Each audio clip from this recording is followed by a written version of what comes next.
Hello everyone. Welcome to the Future Founders Program Roadshow, coming to you virtually today. To begin, I acknowledge the traditional owners of country throughout Australia and their connections to land, sea and community. We pay our respects to elders past, present and future, and extend such respect to all First Nations people who are participating from other nations or territories. My name is Ingrid, and I'm the events producer of StartSpace. StartSpace is a business support service for very early stage founders and ideas to learn and connect with new skills. Thank you for joining us today for this event as part of the 2021 Study Melbourne Future Founders Program in partnership with StartSpace, powered by the State Library of Victoria. Future Founders is Australia's biggest entrepreneurship program for international students and represents a $500,000 investment by the Victorian government to support the COVID recovery of the sector under the International Education Short-Term Recovery Plan. The program will also engage international students offshore through Victoria's innovative new Study Melbourne Hubs initiative. Hello to those viewers tuning in via the Hubs. Last year, we presented a completely online festival across 5 days. In 2021, we have an expanded year-long program of events and activities delivered in person at State Library Victoria, alongside many virtual opportunities so that our international participants can join in from wherever they are. We welcome you to learn and connect through these opportunities, build your skills and networks, and come with a curious and open mind to see where this journey takes you. Now, let's move on to today's speakers and presenters. We'll shortly have Fiona Latos, Global Victoria's Director of International Education, sharing some messages to kick off today's event. After that, we'll have Priyanka Ashraf, founder of the Creative Cooperative, and Belle Lim, convener of the Future Female Conference, for a short in-conversation about Priyanka's journey as a founder. Following, we'll have a workshop presented by Sakshi Thakur, founder of Humanism Global, to introduce you to the process of business ideation and the concept of a value proposition canvas. We hope you enjoy today's session and learn something new through the discussion and workshop activity. I'd now like to pass on to Fiona Latos, Director of International Education from Global Victoria, to share a few words. Fiona, thank you very much for joining us. Over to you. Thank you so much, Ingrid, and hi everyone. It's absolutely fantastic to be here with you this afternoon. My name is Fiona Latos. I am the Director of International Education at Global Victoria, and again, it's my absolute pleasure to be here with you today. I also would like to begin by acknowledging the traditional owners of country throughout Victoria, acknowledging their connection to land and water, and of course, pay my respects to elders past and present, and also would like to acknowledge the elders from other communities who may be here today. So it's my absolute honour to welcome you all to the virtual Future Founders Roadshow. And this is the final community roadshow in a series that we have delivered across Victoria, including Melbourne, Ballarat and Geelong. And what makes today particularly special is that we are joined by many international students offshore, as well as students from across regional Victoria, making this virtual roadshow the largest and most accessible to our student community. And we're also joined by students in our newly established Study Melbourne Hub in Shanghai, which is a beautifully designed and inclusive space where today's event is also being screened live. So a very warm wu an to all the students and the team at the Hub in Shanghai. And to all our offshore students, we're delighted you could be here today. And of course, we look forward to welcoming you back to Victoria very, very soon. So last week, the Victorian government announced through the state budget $50.9 million over 4 years to continue to support international students and the international education sector. So this funding will see delivery of our Study Melbourne Hubs continue. It will also see the expansion of our global education network, and it will shore up and enable us to continue and strengthen our international student support programs through employability and empowerment initiatives. And so the Study Melbourne Empowered program is a targeted and strengths-based program celebrating international students as globally connected, focusing on employability, entrepreneurship, leadership, and social capital. And this program includes, firstly, our employability and job support program, Career Catalyst. It also includes our highly successful international student leadership program called Leadership Labs. And it also includes our Confidence Crew South Asia, which is our social wellbeing and resilience program, which was actually launched earlier today by the Governor of Victoria, which is a fantastic event. And that program is really aiming to show solidarity with students in India and across the region. But of course, the Future Founders program is our flagship entrepreneurship investment. It's designed to introduce students to Victoria's startup ecosystem and increase your skills and networks for you to actively work on starting up a new business. And it's Australia's biggest entrepreneurship program that is exclusively for international students. And as Ingrid mentioned, it represents a $500,000 investment by the Victorian government. And this is part of our International Education Short-Term Recovery Plan. And this program builds on the very highly successful Future Founders Festival, which saw around 1,800 students register and over 40 high-profile speakers across a wide range of topics, including diversity and inclusion, social impact, and industry and government collaboration. And this year, we've expanded the program to include continuation of one of the biggest international student hackathons. It also includes intensive boot camps and Australia's first international student incubator, with $10,000 in venture scholarships on offer for up to 8 startup teams. So we'd, of course, very much encourage you to sign up now if you haven't already. And this program is underpinned by research and a very strong demand from students for developing skills in entrepreneurship. Students want to establish their own startups, and they're looking for opportunities to start a business, linking Australia back to their home country. So we're partnering again with the State Library of Victoria's Start Space. And this partnership, I think, highlights Victoria's and Melbourne's competitive advantages as a premier study partner, including the ability for students to access the state's creative industries and Melbourne's $7 billion startup sector. So we're really pleased with the success of the community roadshows delivered over the last month. These have developed new industry partnerships and have helped to change the conversation around the entrepreneurial talent and innovation of our international students. And as Ingrid also mentioned, students offshore can connect to our programs through the Study Melbourne hubs. Our Shanghai hub is of course now open, and we have 2 new physical hubs in Kuala Lumpur and Ho Chi Minh City, which will be launching very soon. And we have virtual hubs coming online for India and Latin America.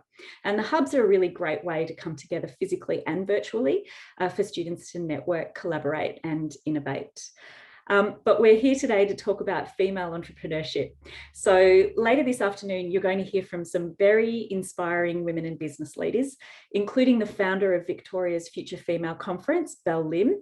And Belle's going to be talking about unlocking the power of female entrepreneurship.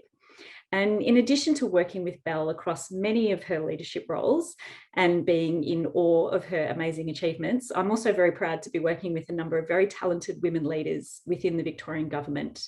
We're really proud that in our offshore international network, we have 2 incredible female commissioners for Victoria. So those commissioners are Ms. Michelle Wade, she's the Commissioner for Victoria to South Asia, and Ms. Rebecca Hall, who is the Commissioner for Victoria to Southeast Asia. And both are very committed to supporting all international students to reach their full economic and entrepreneurial potential. And as you all know, Victoria is one of the most open and progressive societies for women in business and government, with our state leading the way nationally through gender equality and women's leadership. So empowering women and celebrating their entrepreneurialism is something that we are very passionate about at Global Victoria, and it's what programs like Future Founders are all about. So of course, the future is indeed female. It's also where gender and cultural diversity are recognised as drivers of business innovation and profitability. And international students are front and centre of that conversation with industry and employers. So I hope you can all participate in these amazing workshops, get involved in the industry training, the networking and the mentoring opportunities that Future Founders has to offer. It's a really exciting program and I'm thrilled to be a part of it. So it's my pleasure now to welcome Priyanka and Belle for today's Future Founders panel discussion. Thank you so much and all the very best. Thank you so much, Fiona. Really excited to have Priyanka and Belle join us up next. Over to you both. Thank you also, Fiona. Goodbye. Thank you so much, Ingrid, and thank you, Fiona, for the lovely words. Global Victoria and Victorian Government truly have been a champion of international students and women leadership. And I'm just so happy to be here with you, celebrating women entrepreneurship and really learn about how do we take the first step to become a founder.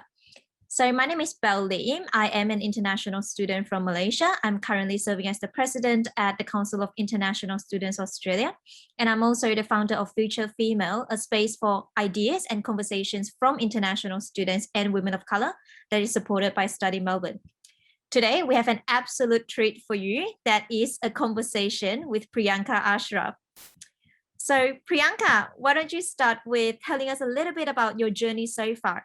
So you were an international student yourself, just like many of our audience. Can you share with us some of the ups and downs that you had, and how did you discover your passion in social change, law, and entrepreneurship? Sure. Belle, thank you, Belle. Before I get to answering your question, I too just wanted to quickly acknowledge the Wurundjeri people, who are the traditional custodians of the land from which we broadcast from today. And I pay my respects to all elders, past, present, and emerging. I extend that same respect to any Aboriginal and Torres Strait Islander people who are our guests today. So Belle, thank you so much for having me today. I'm really excited to chat with you. Telling you about my journey, I guess there's the journey about me as an international student here, and there's the journey about growing the Creative Cooperative. So I'll start with the first one.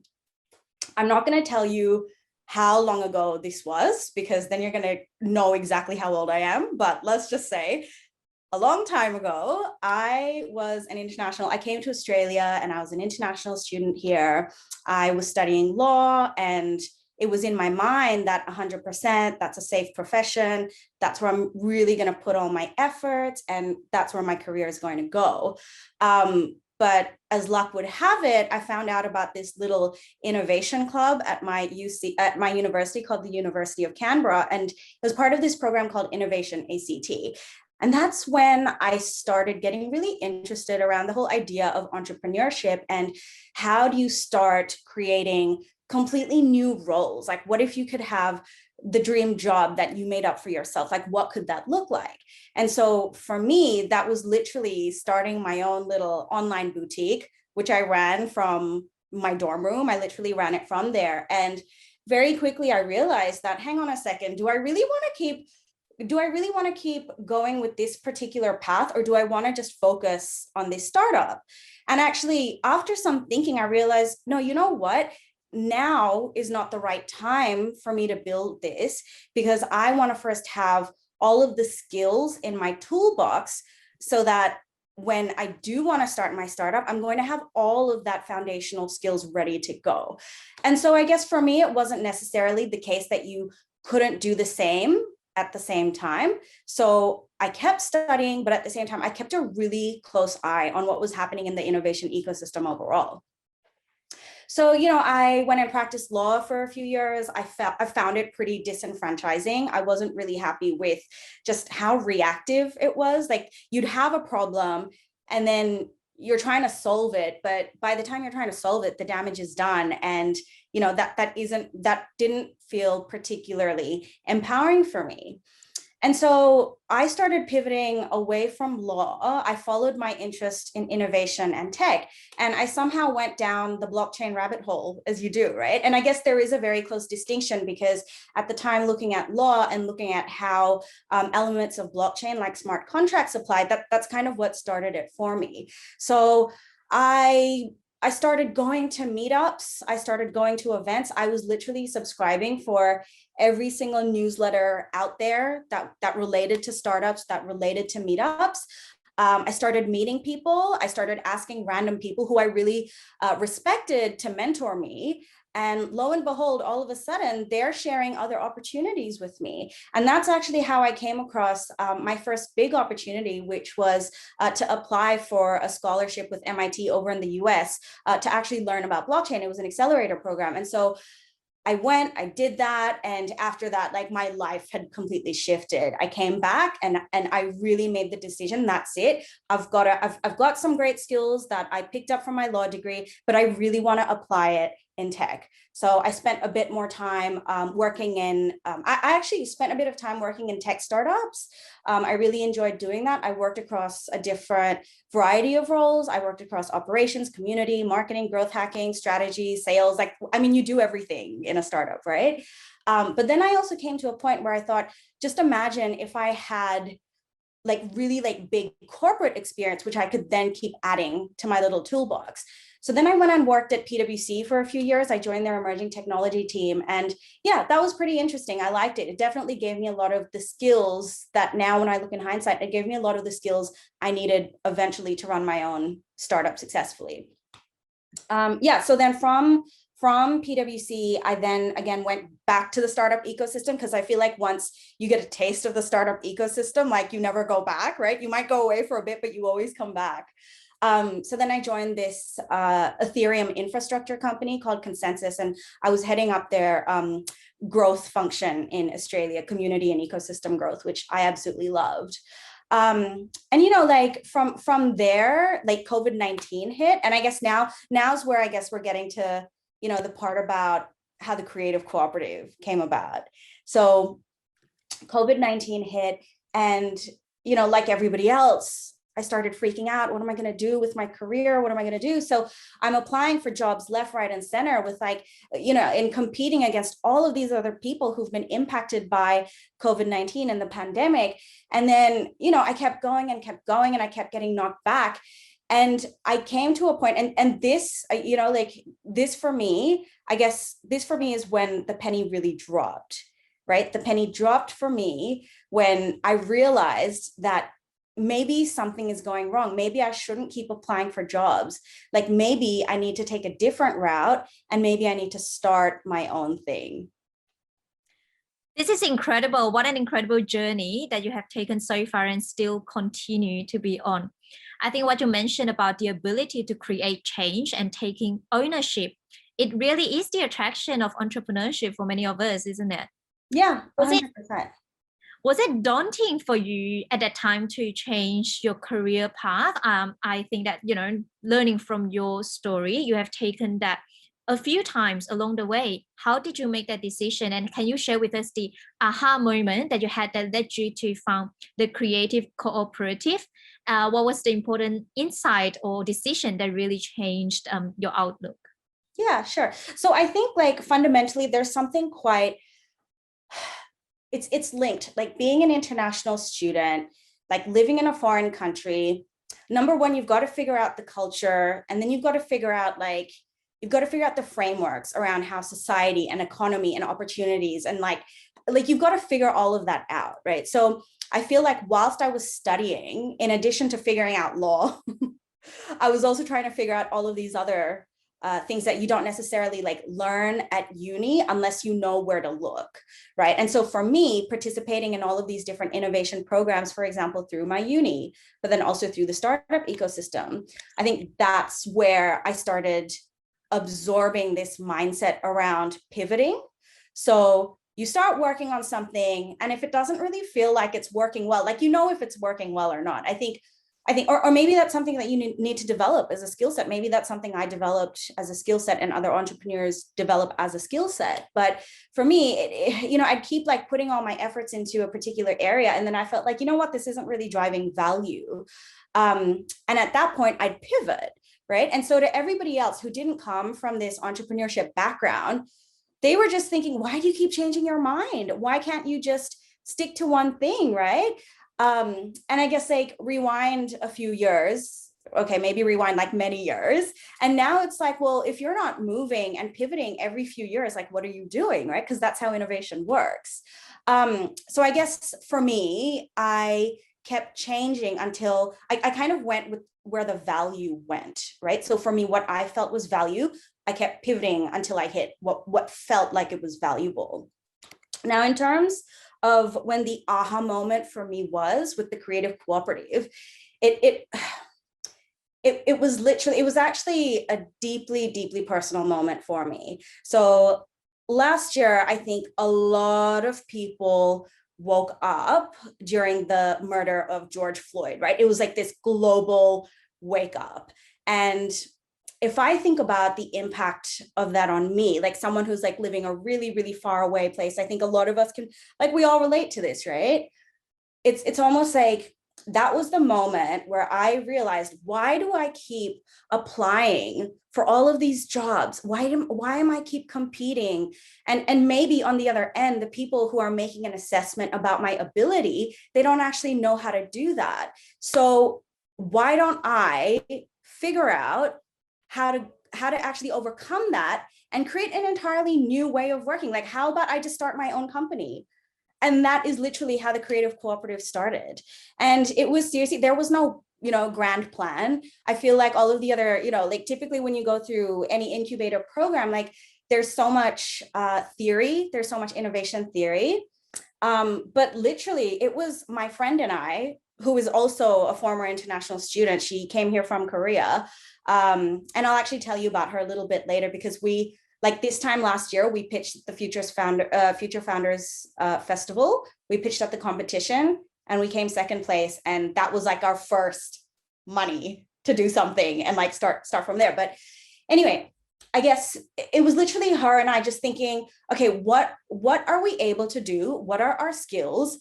Let's see if someone's actually going to pay for that. Like, is someone going to pay for our skills? Is someone going to pay for the services that we have? And that is literally how it started. We found one customer, we built them a website. They needed it done in 24 hours. Like, they already had someone else who was going to do it for them. And we said, we'll do it faster. And we did it in 24 hours. And they were like, that's amazing. I'm going to go tell all my other friends. And that is how it started. And, that was 9 months ago. But I guess just coming back to the point around, the Future Founders Festival and the competition, that $1,000 that we won, I think that paid for our ABN. That paid for us to actually like register our company. This is such an incredible story.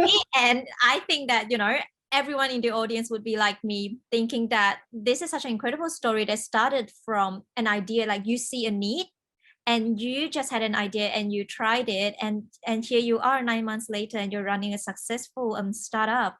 And one thing that I picked up from your story is that you mentioned about the mindset of pivoting and adaptation. And I always say to international students, sometimes we find that sometimes we overlook the skills that comes with just being an international student.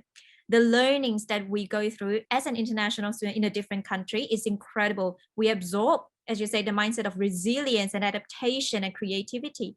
And this is crucial for the future of work. It is innovation, it is lifelong learning, and it might be a little bit different from our parents' time, but this is, the world that we live in now that really allow us to put this creativity to work. So I'm having a really great time listening to your story. I am aware that we might be running a little bit short of time, so we might go with some quick fire questions. So from your experience, what are some critical things that founders need to do when they take this exciting first step? There's 3. So number 1, be aware of your strengths, play to your strengths. Number 2, be aware of your weaknesses. And don't do those. Like, figure out either how you outsource that to somebody else or to software, or maybe you know enough that you can do it just to like hack it together. But number 3, and this is one that we often don't talk about, is be aware of your barriers, right? So for example, I am very aware of my barriers as a woman. I'm aware of my barriers as a woman of color. I'm aware of there's so many different barriers. And I guess sometimes we don't really talk about these so openly. I think in recent times, we are talking more about intersectional identities and how that actually interacts. It interacts really closely with determining your path as a founder. So I would say those are my 3 key pieces of advice. So knowing yourself and have a clear expectations of Yeah. what you're going into. That's fantastic. So it is always a bit of a trial and error at the start. With the benefit of hindsight, is there anything that you would have done differently when you first started out? Yeah, relax. I would relax. I mean, not relax too much, but I would relax about things like, like working at PwC, for example. If you have a client email or someone emails you, you reply in 12 hours max. Like, you don't reply later than that. So just relaxing from really rigid rules like that, I think that actually takes a lot of unnecessary stress when you already have a lot of stress trying to build a startup. Yes. So does that also link to, for some of our audience that might feel like I have to make a decision now, the degree that I'm studying now, I'm going to stick with this for the rest of my life. Would you also tell us to be relaxed? Well, I actually started out in journalism and law, and then I switched to international studies and law, and then I was ready to drop law, and then I decided to stick it out. But the thing is, things will constantly keep changing, and the more we get used to the change, I think the more comfortable and the easier it's going to be for us to grow a successful, scalable startup. Absolutely. And knowing that we are going to be okay regardless of no matter what. Yep, 100%. So this links to one of the audience question. This audience is curious. Did you end up finishing your law degree? Yeah, I did. I finished my law degree. It was painful. I finished it. I practiced law. And then I felt, that I transferred all of the skills that I learned in law, I could still transfer into so many different areas, like whether you want to work in consulting and strategy, whether you want to run your own startup or your own business, like it's a highly transferable skill set. And honestly, like there are people who start out in completely different degrees and they can still end up running a startup, because a startup needs so many different skills. I think particularly, especially early stage startups, what they look for is proactivity and mindset. Literally, the rule is that everything else is trainable. Everything else is teachable. Absolutely. It's all about the soft skills. Yep. So the next question is, as you know, the initiative that I run, Future Female, champions role models for young women from diverse cultures. And we understand how big the influence that role models can have on young people. Who do you look up to for inspiration or mentorship? Yeah, I'm going to mention two.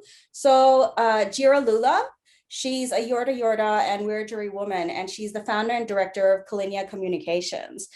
So she actually started Kalinya to share positive stories about her culture, and she really believes that the world would be a better place if more people knew, respected, and had access to Indigenous knowledge. So that's one, Jira. And then another one is Arlen Hamilton. So she's an African American woman in the United States. She's a venture capitalist, and like for me, like I just remember, like I always come back to her statement, which is, it's not a problem. Like, we're not underrepresented, we are underestimated.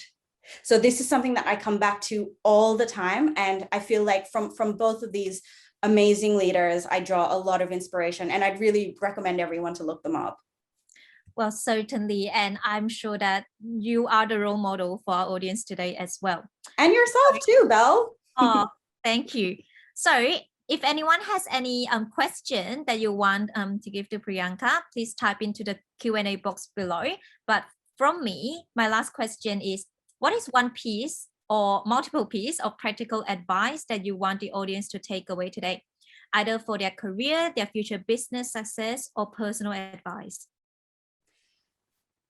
It's funny that, okay, so everyone, like along your path, you are going to meet so many people that are going to give you advice, and they're going to tell you, do it this way, do it that way. I mean, in fact, technically, I'm giving you advice right now, but just remember that if anyone tries to give you advice, or if they are trying to assign a particular value, don't ever take it on unless that person actually has the expertise, the proven expertise to be giving you that advice. And to the value question, no one gets to set your value other than you. I think if you play to that one rule, whatever it is, whether it's your studies or employment or your startup, you will be unstoppable. I love that. It's all about believing in yourself and the value that you can bring. So there is an audience question. So does Priyanka have any tips for international students to be brave enough to go out of our comfort zone, as we tend to stay in our network groups from our own countries? Yeah, 100%. So for me, I definitely experienced this. And I actually started going to all of these different startup events.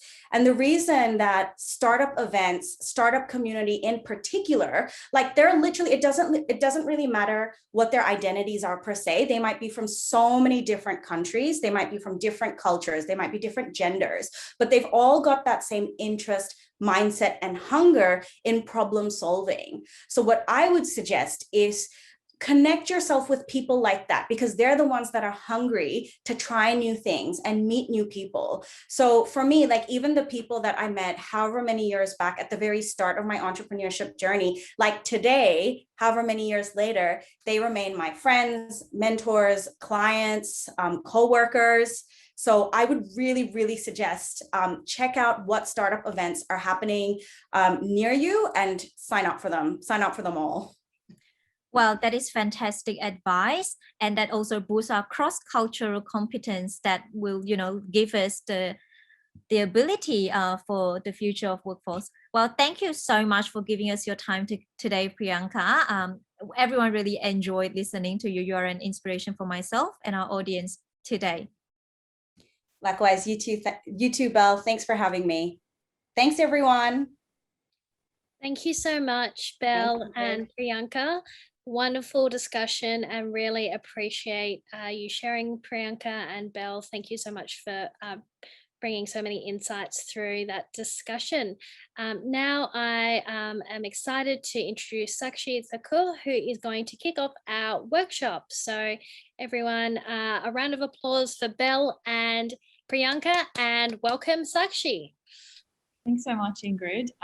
Welcome, everyone. And before I start, I also like to acknowledge the traditional owners of the lands that we are all dialing in from today, if you're from Australia, and pay my respects to all the elders, past, present, emerging, and any First Nations people listening to this right now. The other thing I want to acknowledge is that one of the greatest lessons that I feel like I had last year with COVID is that time is precious. So I just want to thank each and every one of you still here right now for your time. And my intention is to really make the most of that time and bring the greatest value that I can. So I'm hoping that at the end of this workshop, you can take something that's either inspiring, come out with like a great idea, a reflection point, or just have fun.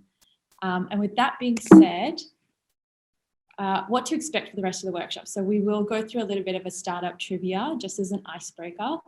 And then we'll go through what makes great ideas, do a big activity together as a cohort, and then go through one tool called the Value Proposition Canvas. Before we start, hey, I'm Sakshi. My first business is the photo that you see on your top right with me and a baby. That baby is my younger brother, and we were both born in Kuwait. And in Kuwait, we don't have houses, we have apartment buildings. So that particular year, my mom deprived me of chocolate.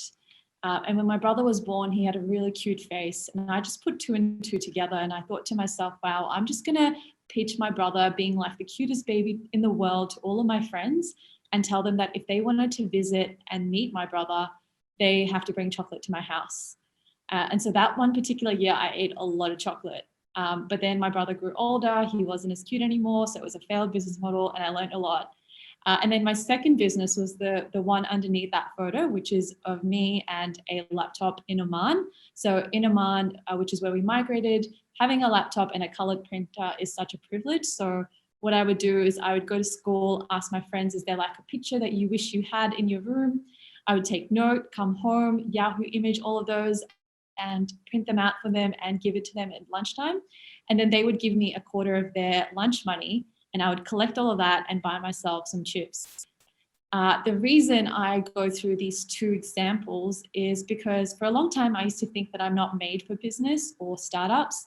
But in those 2 examples, I had some form of value exchange, which by default means that I can build a business if I wanted to, which I did now. But for anyone out there that thinks that, I might not be capable of building a business, I hope that you can take some form of like a reflection point of when are some times that I've created value exchange, because I'm sure you have. And if you have, then you are so capable of building a business if that's something you venture out to do. Since that point, I've learned a lot. So then we migrated to Australia. I studied biomedicine and commerce at Monash. And then I worked at EY in finance. After that, I did a master's at Melbourne Business School, built my first tech startup. I raised some seed funding for it, got some VC funding offers, and I decided not to take them. I then went back to India, which is where my family is from, to figure out what's next for me. And then I built my current social enterprise, which is called Humanism Global.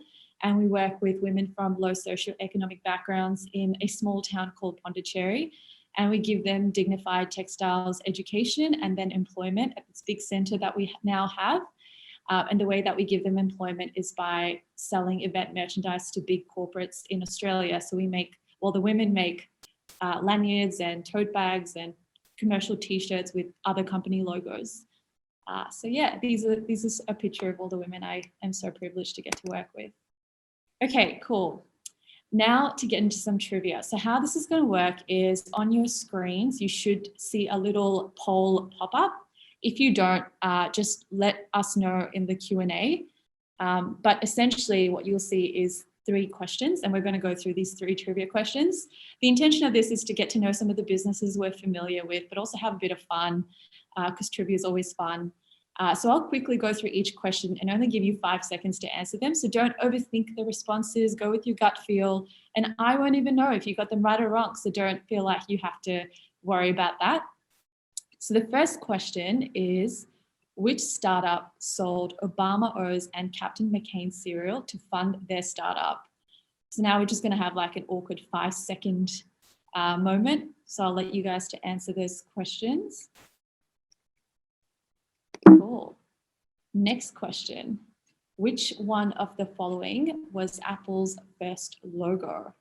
Is it A, the black and white picture, B, the rainbow apple, C, the blue apple, or D, the black apple?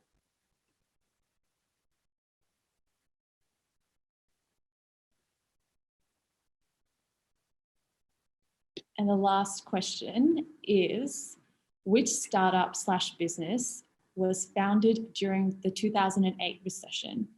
Is it A, Alibaba, B, Dropbox, C, Uber Eats, or D, Groupon? Ooh. I'm going to give you guys 10 more seconds to answer these questions. I'll put it to the Airbnb slide so you guys can have a look at the logos while you're answering the other 2 questions. Cool. All right. I'm going to end the trivia in 3, 2, 1. Done. All right. Let's see what everyone put down. Okay. Can I share results? Ooh, awesome. Okay. So I think you can see everyone's results. Ooh, a lot of people said A. Well, the answer to this question is actually C. Airbnb was the startup that sold Obama O's and Captain McCain cereal to fund their startup. So being a bed and breakfast startup, they had a lot of debt in the early days. And so what they did is they actually got Kellogg's cereal, or just like some cereal packet, got rid of the box and just replaced their actual cereal into their customized box. And so because the election was going on at that time, they could sell that cereal box for a lot more money because people were just buying that.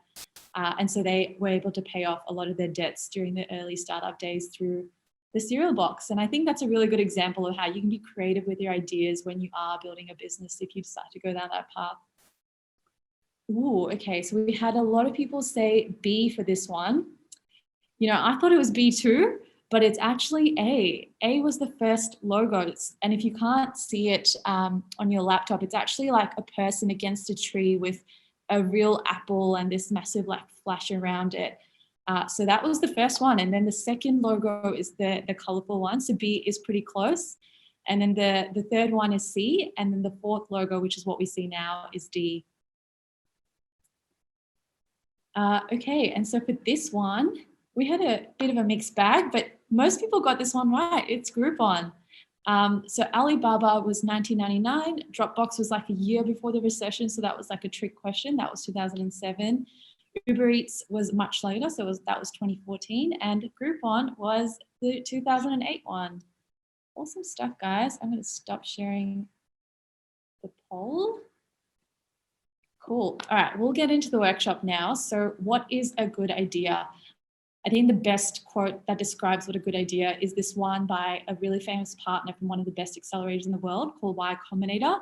And that is, the way to get startup ideas is not to try and think of startup ideas, it's to look for problems, preferably problems you have yourself.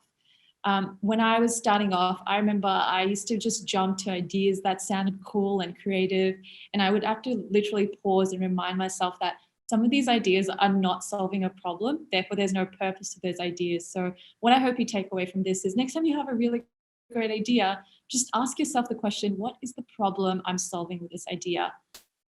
Just to bring some light into that, I'm going to try and use the chat function. Someone says volume is low. Okay, I'm going to put my volume a little bit higher. Can someone give me a thumbs up on the chat to let me know that the volume is okay? And if it's not, just let me know and I will change that. Okay, I'm going to assume it's okay. Cool, all right. Well, let's still use the chat function. Oh, thanks, Cheryl. Thanks for doing that. I'm going to still use the chat function. And I know sometimes it can be uncomfortable to put yourself out there, but we're all virtual, so I can't even see you. And I really encourage that you challenge yourself and go outside your comfort zone if this is not something you usually like to do, and actually use the chat function if you can. So to start off, I would love for someone to describe to me if they know what Tinder is or what the app does.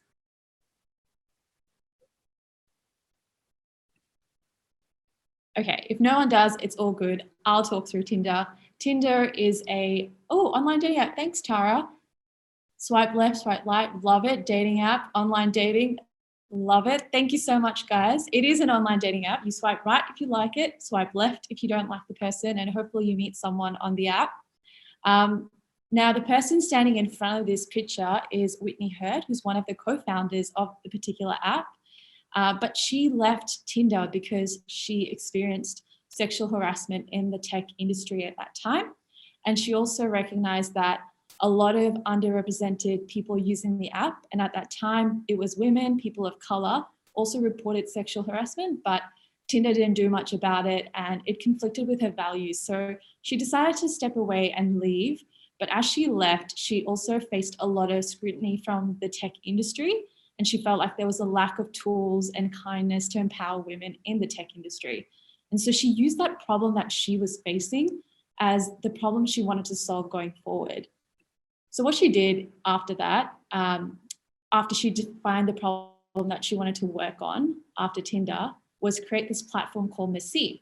Now, Messi was a platform just for women, by women, and the intention was for women to empower each other through networking, complementing each other, and that wasn't like superficial compliments. It was more compliments around personality and intellect. And it was her first idea that she worked on with that problem. Her next idea was this other dating app called Bumble. And so Bumble is a dating app which also has the intention of empowering women through technology. And the way that they do it is if you match someone, the female party gets to make the first move. And so the point I'm trying to make with this particular slide is that you can have multiple ideas addressing the same problem. What really matters is this fact that you need to get your problem defined first. And then all the ideas that come after that, even if they change, that's all fine. Like Priyanka said, you always keep iterating, you always keep pivoting, and that's all part of the process. All right, and now it's your turn. So we're going to try and use one of these other tech tools to get you guys to go through an ideation activity. Ooh, I've jumped ahead. How we're going to do this is if you guys have any phone, whether that's an iPhone or an Android, and if you can take a picture of that QR code on the screen, or alternatively, you can just use your web browser that you're on and type in that particular link and put in that code being the roadshow. I'm going to quickly just stop sharing screen and put up the QR code for you guys. Give me 1 second. Cool.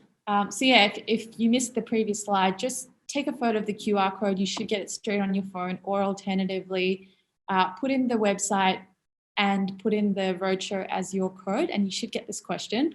What I'm going to get you guys to do in a moment is I'm going to give you 3 minutes, so one Sam Smith song. And what we're going to do is come up with as many ideas as we can to address this particular problem as a team. And now any idea you put out here, it's going to be anonymous, so don't feel like you have to hold back. But this is an activity that we can do together as a cohort and come up with as many ideas as we can. The more ideas that we can come up with, the better. And who knows who's watching this, that might become a reality. So with that being said, I'm going to put in a Sam Smith song and give us exactly 3 minutes.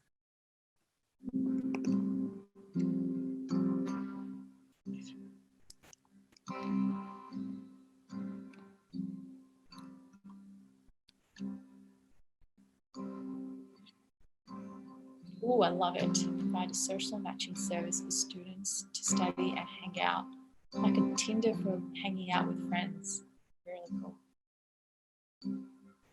Guess it's true, I'm looking in the one night stand. But I still need love, cause I'm just a man.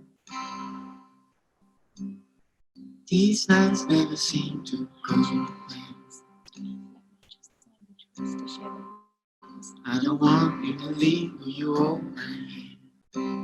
Oh, I love that. Live chat with the support staff that matches their language choice to share their problems. Cause you're all I need. Establish an online community which allows students to share study experiences as an international student. Darling, So great. stay with me. Markets or fairs to share culture. Yes. Why am I so emotional? Provide social functions. Ooh, I'm It's really not a sensing like good a love, big it's community some vibe here. self-control.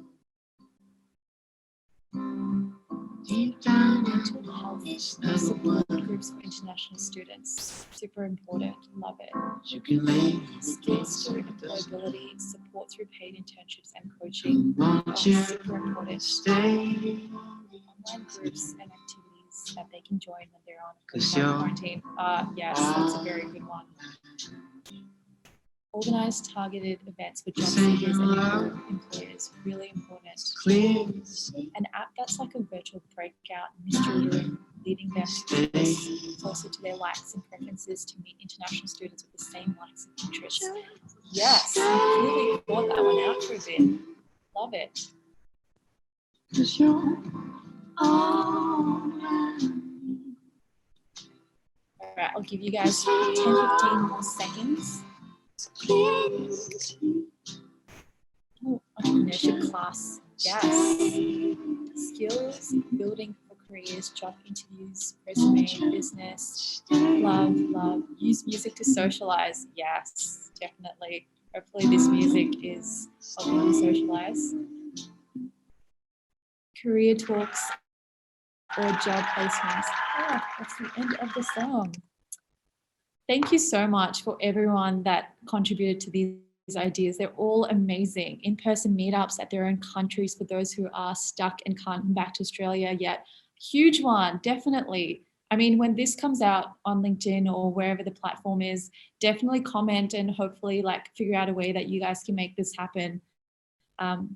Awesome. Online meeting. Love it. Thank you so much. I'm going to have to stop sharing, but these were such great ideas. And I just want to thank each and every one of you that did contribute. It does mean a lot.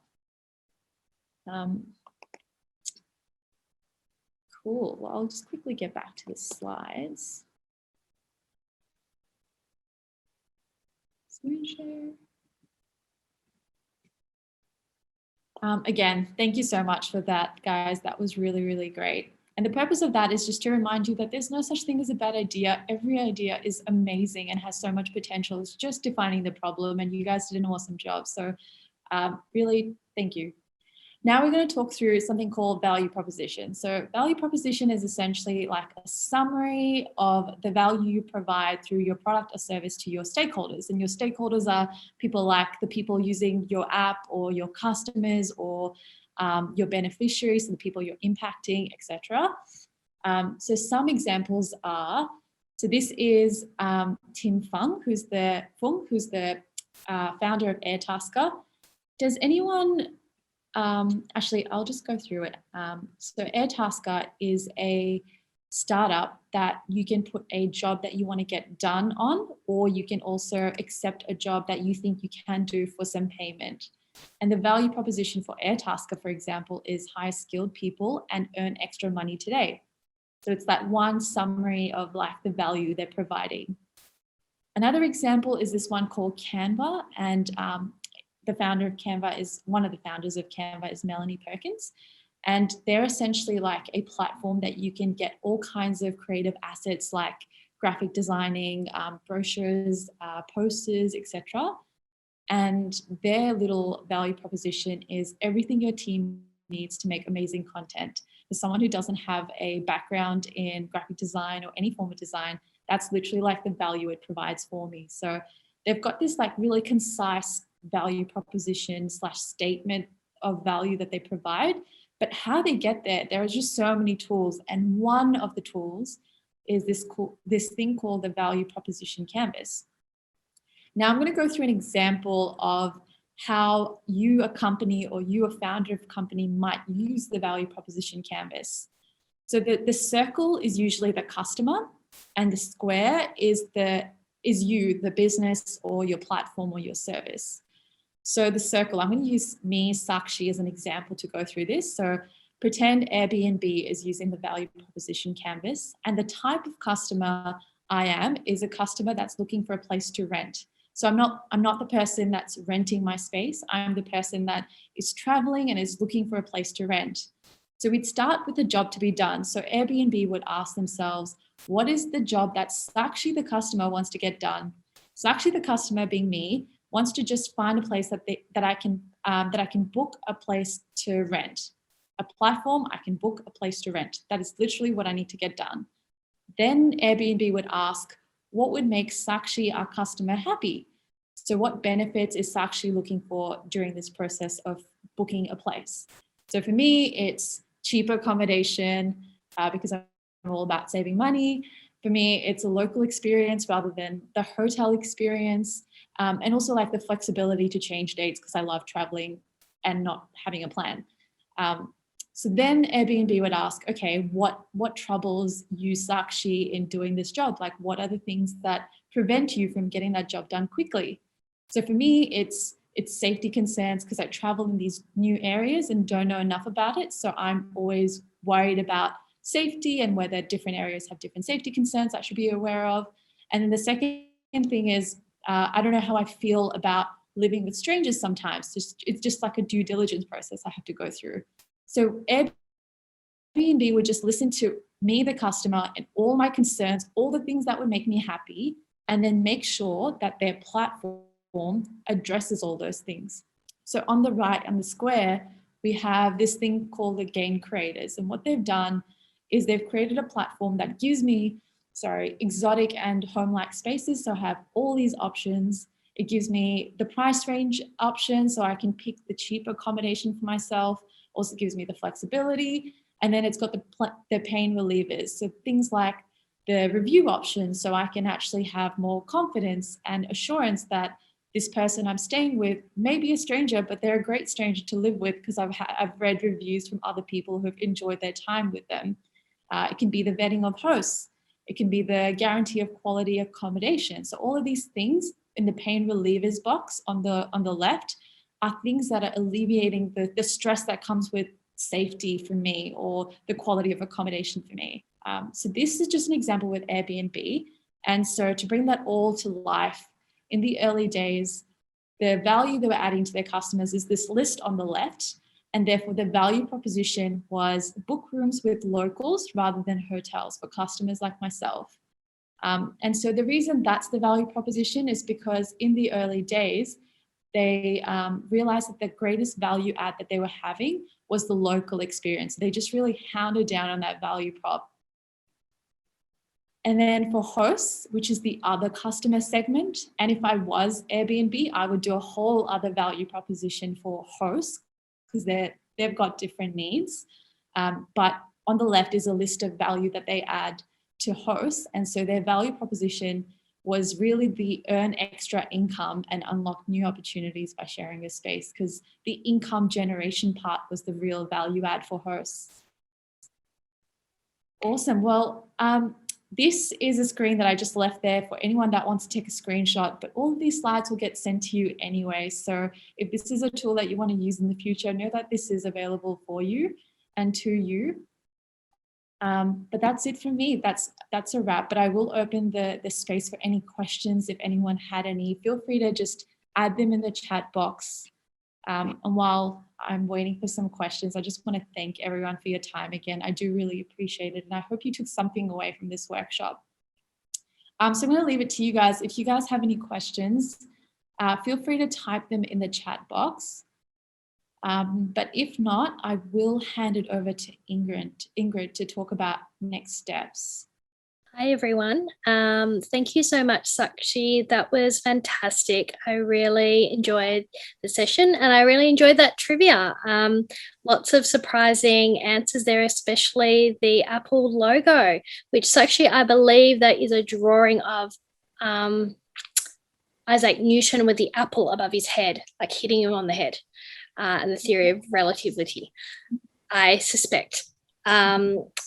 Oh, we've actually got a question, Sakshi, from the audience. Not so much about the workshop, but sharing a bit more about your story as a founder. So we've got a question: what has been your greatest challenge since going out on your own with your own business? Oh, that's a great question.